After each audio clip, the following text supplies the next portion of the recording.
Hey friends, Lauren MP here to share my thoughts on what makes a home have good bones. And when I say good bones, I'm not just talking about the physical structure of the home, but also the characteristics of the home that will ensure that it will always be in demand and the value will continue to increase.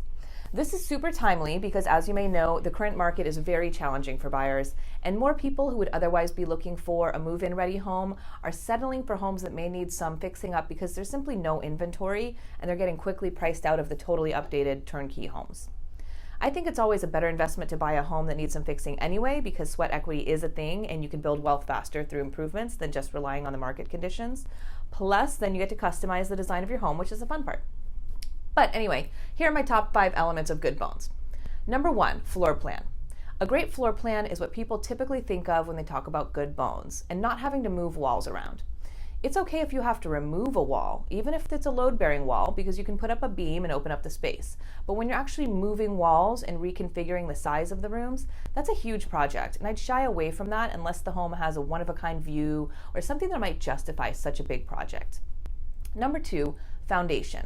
Obviously, we want to make sure the home doesn't have any foundation issues, but I also tend to lean towards homes on raised foundations because it makes it so much easier to update the plumbing and electrical than if they're inside the concrete slab. Updating plumbing and electrical can be a big project, but with so many old homes in San Diego, you should basically assume that these components of your home will need to be updated in the coming years. Number 3, outdoor space.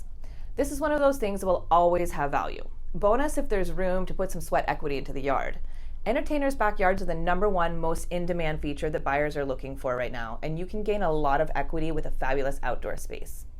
Number 4, natural light. This is something I always pay attention to. How does the sun hit the home and the yard?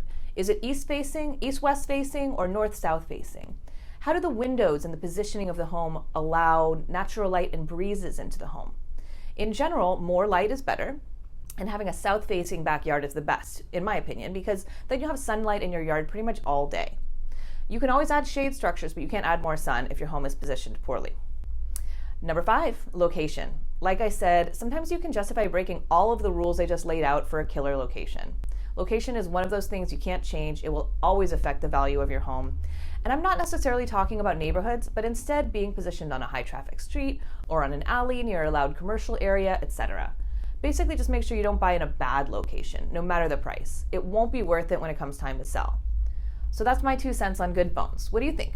Did I miss something? I'd love to hear from you in the comments.